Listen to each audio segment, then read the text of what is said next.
Welcome back to the channel. All right, it's time for the December update to the best champions for Battlegrounds. Couple things. Remember, this is default rankings. We never know exactly which meta Kabam is going to throw at us, what's going to be enhanced and incentivized, whatever. We always want to be ranking up champions. If we're interested in Battlegrounds, keep that in mind. And then when the meta hits, you've got your good solid core, and there might be one or two champions where you're going to round out your deck and do those sorts of things. And then always remember, I see people making this mistake all the time. Always rank up the champions that you enjoy playing. You're going to know how to play them better. You're going to get better results. And then when you go into a stressful or at least difficult mode like Battlegrounds always is, you're going to do much better with them, okay? Use this as a snapshot of what myself and the Illuminati think, then go and test and do the things on your own to make sure you're making a fully informed decision. All right, we've got a ton to get to. I'm going to go over all the champions that have the microphone. And then remember, Miss DK is going to knock it out of the park for us, create that screenshot size for us. And I will be putting that up on my Blue Sky and on my Twitter. Lately, I've been putting up a little bit faster on Blue Sky, trying to grow that audience and that sort of thing. But if you're on Twitter, it'll be there. Don't you worry about it. All right, let's jump into this. Now, we always break this down between dual threats, defenders, and attackers. They are all insanely important. But since the essence, like literally in the beta of Battlegrounds, dual threats have been the building block of my deck. And I usually like to draft them first because it gives me flexibility. Okay, Rintrah coming in as a Titan. I've been talking about this. Rintrah is back, and this is like the best way to explain a lot of the promotions and the demotions you're going to see today. We've talked about it even early where I was like, hey, be careful with some of these champions. I think why they seem so good is because they are 7 stars.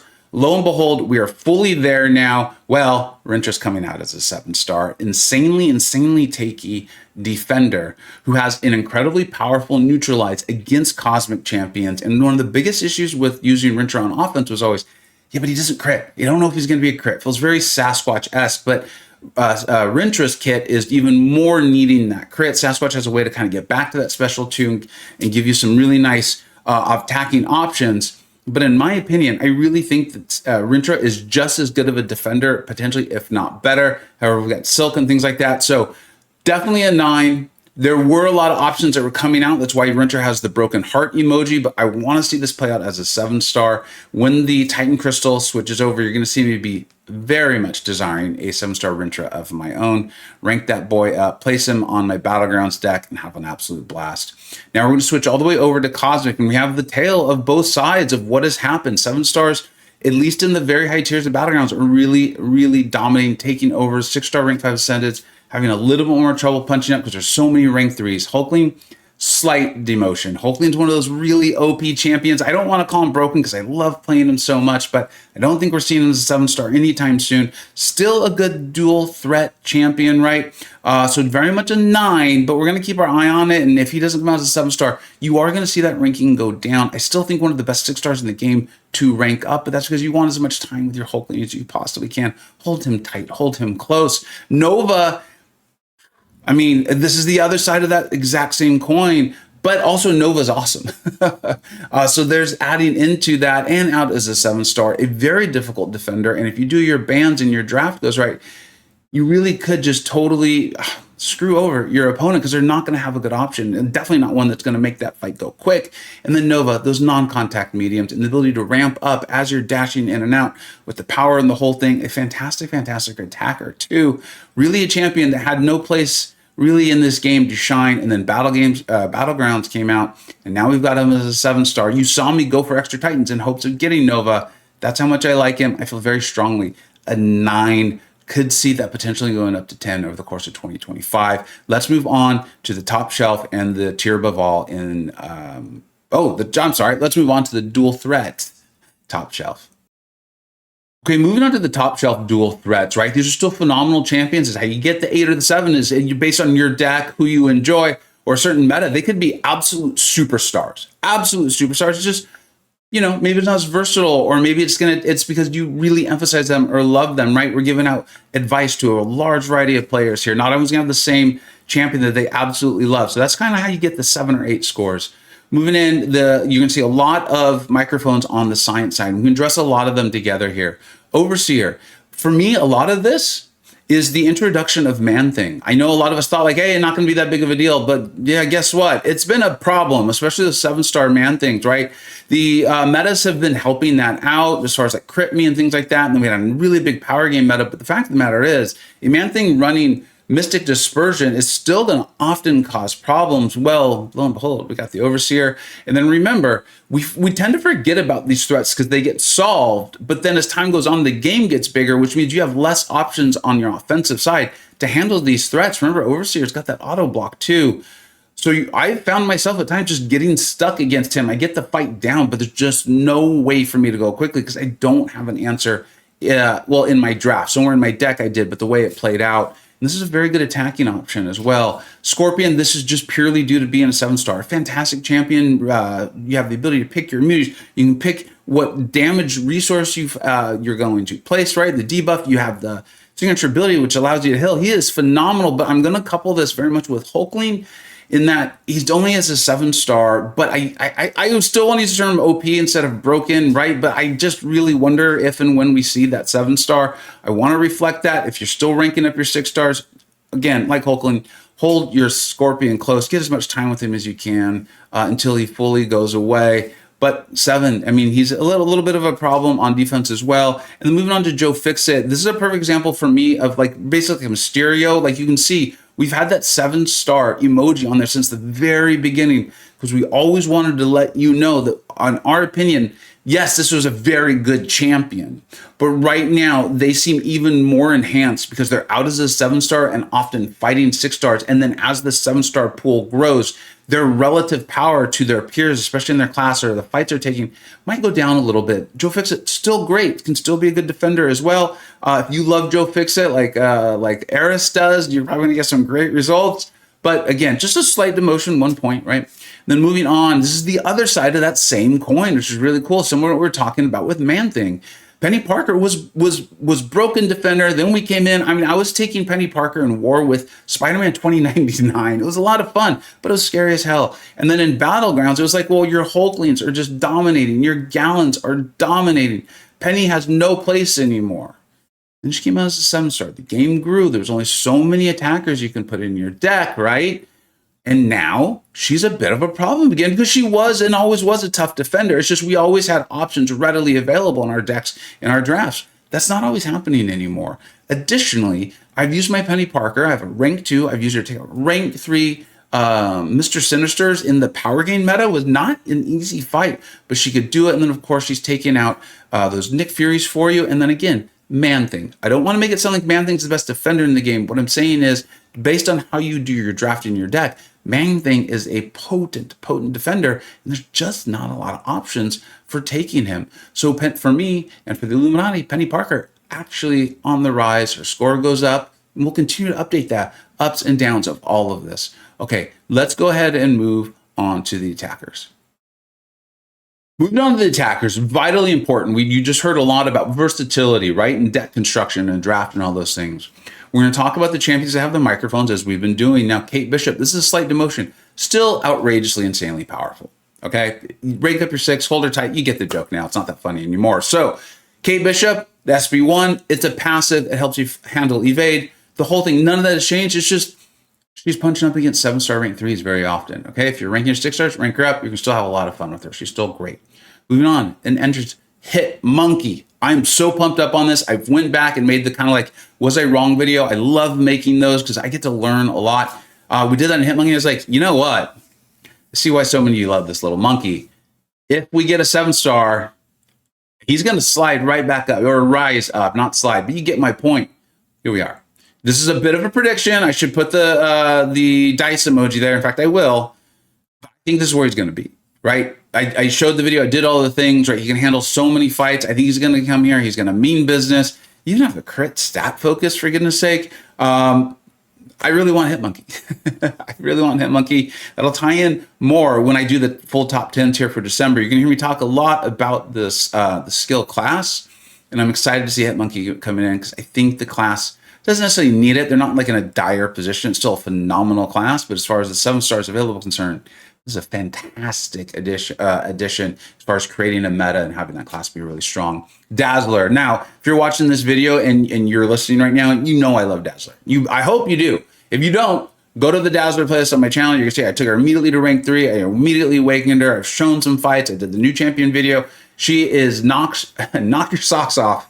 Insane. She's awesome. I love it. She's handling back that physical damage you often take, helping simplify some incredibly difficult fights. I often struggle to find good attackers or enough good attackers that I'm good with that can handle those fights for me. She does it phenomenally. And as I play her more, I'm starting to pick up some tricks along the way. Some other defenders she's fantastic for. She can handle evade. I love Dazzler. Feel strong about a 9. Will not be shocked if in 2 to 3 months we've actually got her up at a 10. Okay, moving on to I do want to mention Prowler.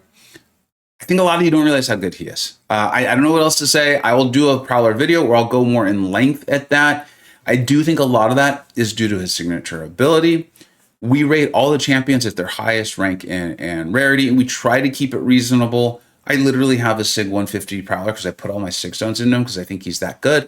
And I don't have a ton of 6 zones. I had just gotten a large amount from Cyber Weekend and I put him in. So it's pretty realistic. He's phenomenal.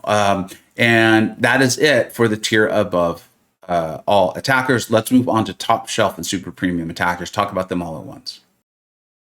All right. Tons to talk about in the attacker, top shelf, and super premium. This makes a lot of sense, right? Because we are getting a much larger pool of 7 stars available. So the 6 stars, of course, too. And then the various metas. Well, they can't all be 9s and 10s, right? So it's important to have, I think, quite a few of these 7s and 8s going as you rank up. And honestly, sometimes in some metas, like you'll see like Scarlet Witch on there, these 6s can be insanely strong. Ronin, right? Allison Edis showed us incredible things. So even 6s are very worthy of ranking up. I banned a Gambit not that long ago. I remember doing it.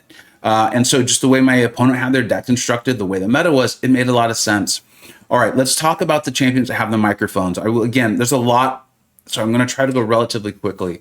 Shothra, I will not be surprised to see her at 9 early next year. I'm playing with her. I'm enjoying it. We talked about her, right? The way she works with power and how quickly she can get to her special too really opens a lot of quickness, right? Some nuke-ish potential. And then no one's immune to her what she does, right? And their passives. That's a big deal. A lot of times defenders or nodes are getting rid of debuffs. In the way she works gets around that. Spiral, yes, a serpent counter, but in my testing on CCP, even in her non-target matchups, which is kind of serpent, she was strong elsewhere. That's a big deal. That's a lot of versatility. We're going to talk about this a lot in the top 10s for Mystic. I talked about it a lot in the best champions of 2024. There's these Mystic champions that are kind of like tied together a little bit here. I just did the video on White Tiger, who's actually a 9. I think she's phenomenal, but putting her to a 10, I think would be a little bit of my own personal bias, which is one of the reasons we got the whole Illuminati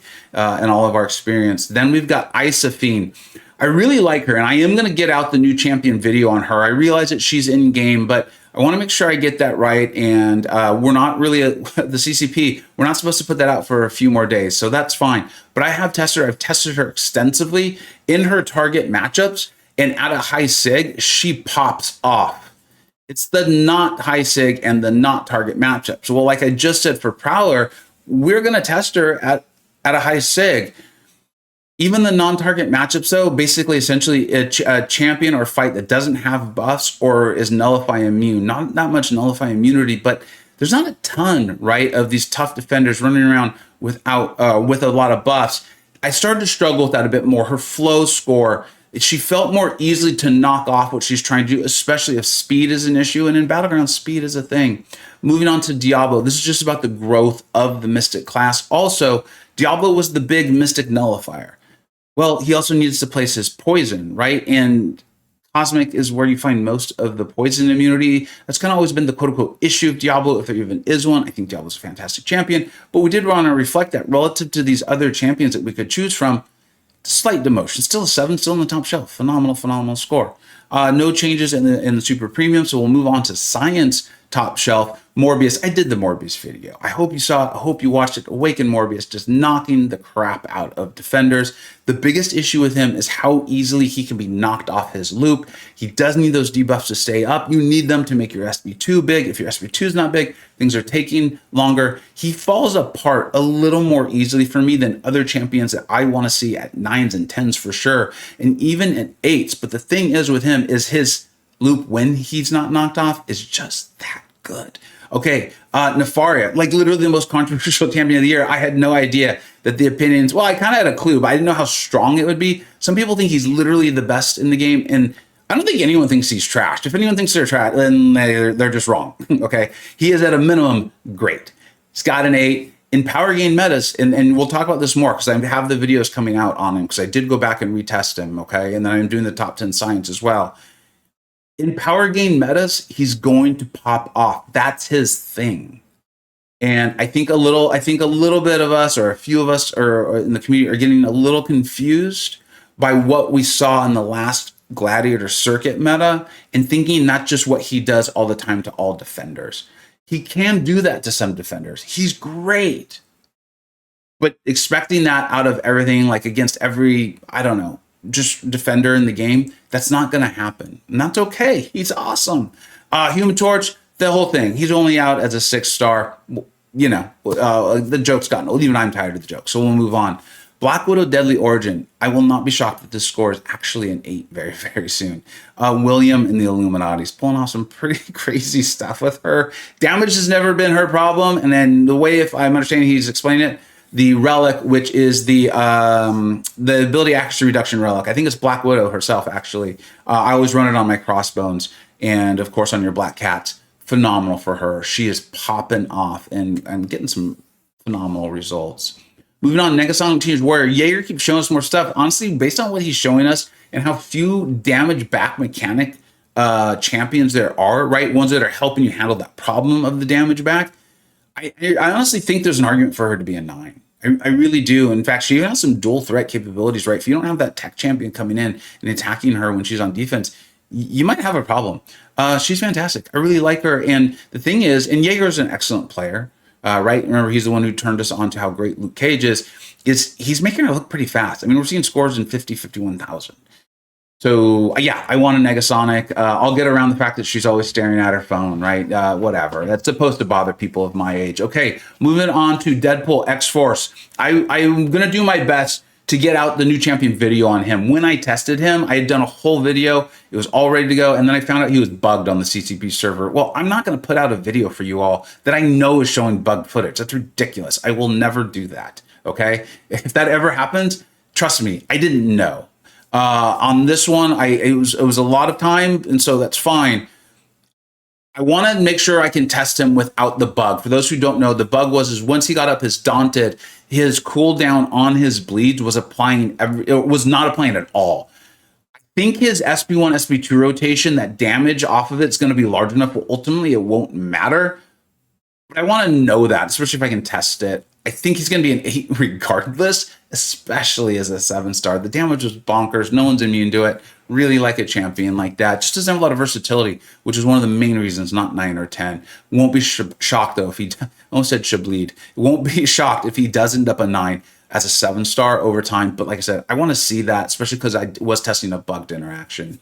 Moving on, Danny Moonstar. This is similar to, we talked about another champion like this not that long ago. I think it may have been Diablo, yeah, where she's still great. She's literally the same champion. She can still handle the same fights and problems for you. It's just the class around her has gotten significantly stronger. And so I think we need to reflect that on a relative basis. If you come to me and you're like, hey, Vega, just generic Battlegrounds advice. Should I rank up Danny Moonstar or Negasonic Teenage Warhead? I'd be like, Negasonic Teenage Warhead. I think she's better. It's that simple on this one, okay? Even though they do different things, it's that simple. Same thing for Omega Red. Now, we're not seeing a lot of SIG 200 Omega Reds, but I think the class and the defensive asks that are being asked out of us, the things we're being asked to attack when it comes to these like hardcore classic defenders that we're seeing, these meta defenders, Omega Red, still a great champion, just a little bit down. Still, a 7 is good. Moving on, Jack O'Lantern. B McG has shown us some really great things out of Jack. I know Jack's got a lot of fans. As you can see, I've got an 8. That's a great score. I'm a fan too. reason not higher is I want to see how much non-onslaught Jack is actually good for. Now, the utility that comes from being an onslaught counter is massive, and it's impressive and valuable. Jack's a great champion. But how much is that allowing? Like, what other meta defenders is he taking? Is he taking Killmonger? Is he taking Korg? Is he taking Photon? What else out there? In the mutant class, I guess he could probably take Negasonic Teenage Warrior. But as we go on, what else out there? What other threat is he handling for you? Because remember, you only get 30 spots. And so that's part of it. That's why these versatile attackers are so high premium. Moving on to Nimrod, really not that much of a defensive threat anymore, right? Can be tanky, but still. The attacker, the only real champion you're using him for these days is Domino, and there's other Domino counters. Hello, Prowler. So we're just reflecting that out. Probably is a broken champion, not just OP, but I do love my Nimrod. One of the first ones that really helped, I think people see like, oh, this Vega guy knows what he's talking about. Because I can't say for sure I was the first to be on Nimrod. I don't watch literally every video that's ever been on YouTube, but I know I was super early, and I know there was a lot of people being like, you're way too high on Nimrod. And I was like, I'm pretty sure I'm not. And you know what happened after that. So let's continue to move on. I think that is it for the rest of the champions with the microphone. As I look through, no, there's actually Carnage. That's just reflecting the damage capabilities are insane. There's not a lot of other utility there helping you handle a lot of tough fights. I'm not sure how many of the high tier meta defenders there are, but if you love Carnage, and I did the champion video on Carnage, and you got the 7-star, you could probably have a lot of fun bleeding some champions out and doing tremendous damage. All right, let's go ahead and talk about the defenders. All right, we're going to talk about the defenders all at once, and I want to be abundantly clear because I see this mistake made frequently too. In many ways, defenders are the ones you should be ranking up first if you're really serious about Battlegrounds. You need them, you want them, and you want them at the highest rank and rarity possible. The attackers are very strong. People have attackers, and then they have their dual threats. So when you can get in your defenders and have them at least, even if like a good matchup is able to take them, if you can at least have them be dangerous enough where a mistake will hurt the attacker, take some life off, or sometimes even better or just as good, the fight just takes a long time, you're better off that way. And then you're going to be able to fill in your deck with the dual threats and things like that. So moving to ranking my defenders has been incredibly helpful for me, just consistently getting, I think it's Mysterium, and not having to play the game all day, every day. I wish there's a world where I would, but as far as time is to things and other things I got to do and want to do, you just can't do that. So I highly suggest do not minimize the importance of your defenders and have them work together as far as the way you're creating your deck and ways you can trap your opponent. Now, as we go through here, I'm not seeing a ton of changes. One of them to call out here in the tier above all is Korg. This is a slight demotion. Remember, I just talked to you about NTW and I just talked to you about Dazzler. Plus, and this is kind of the thing with like Isophene and all these mystics. A lot of the mystics have not necessarily non-contact attacks, but they do the energy damage, which means like, oh, and they're also a core counter. Oh, and they're also a core counter. Oh, and they're also a core counter. As a result, Korg's value relative to the other defenders you see there, to me, has diminished slightly. Still an 8, still a massive health pool. If they don't have one of those options, they're going to take damage back because you've got that SIG going, right?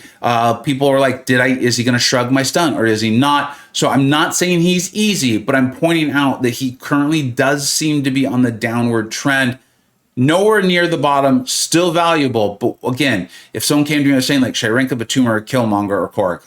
I would say like, one, for me, I would say definitely a Tuma, actually. Then I would say definitely Killmonger, and then we would go on to Korg. Just want to call it Dust because I love Dust, and then moving on because we see it there, Iceman.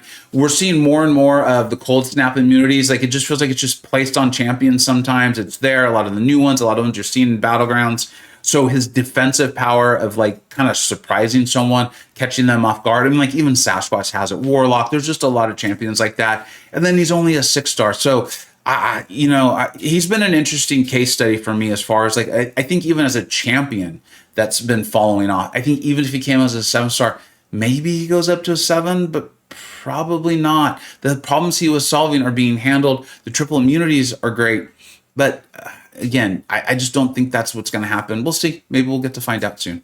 Moving on to the other side is Arcade. A little, this might be premature. Okay. I don't think it is though, because I've noticed this. I'm seeing rank 3 arcades running around and they're causing problems.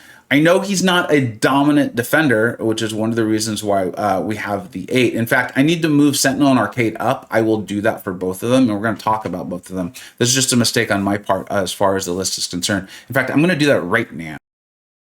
I made that fix, so it's going to bother me because I know a lot of people just watch the video too and aren't going to see the screenshot. So I want you to see it corrected. Sentinel is coming out. I think there might be a few offensive uses for me. I'm not so sure. I will try to get the new champion video before the end of the year here. Good champion, very good. I just don't know how many offensive uses are for him in Battlegrounds. That's the better way to phrase it. There will be some specific matchups, obviously against mutants, but the thing that he is insanely tanky, right? Armor break immune too on a kit that already was tanky, the way his analysis charges grow now. He's part of why I've kind of gonna predict as we go through 2025 and as you go through the top 10s, you're gonna see, I'm back to thinking Vox's stocks are on the rise. Offensively, Vox has always been good, but one of the things that happens is we're going to transition to Arcade now. Arcade didn't come out as the dominant defender that I think he was supposed to. Well, he's going to get a buff. The other thing on this one is I'm still seeing 7-star rank 3 Arcades getting like kills or at least stalling things out long enough. I think there's enough in Arcade's defensive mechanics and the way he works that he's going to be a very good defender even without the buff. And I think they're going to buff off his defensive capabilities. So maybe see what goes live. Potentially, if they don't buff his defensive capabilities, he goes down to a 7, but I really don't think so. The designer really made a good defender. It's just, I think the way they made everything work as far as the numbers are concerned. So Sentinel and Arcade, I think, are some really solid 8s on defender. And again, 8 is a great score. Even 7s and 6s in certain metas can just be dominant, especially if you know how to use them. And in the case of defenders, if you know how to set up a deck and a draft to give your opponent some serious changes. So I know there was a lot to talk about. This is kind of what happens, and one of the main reasons we do the top 10s every June and December is it really makes me and the other Illuminati go and stress test all of our thoughts, really think that through as we try to rank 10 champions with just a few honorable mentions. And then what happens is we realize, like, I actually do just, it's slight, but I do prefer this champion over another, or here's these versatile uses that are capable from this champion. Well, this champion cannot. And then when we come and make our tier list together as a full Illuminati, we end up with some changes that really reflect what we've seen and what we think is coming. As usual, let me know what we think we got right. Let me know what you think we got wrong. Thank you so much for watching. And I hope you're having a blast in Battlegrounds. Take care.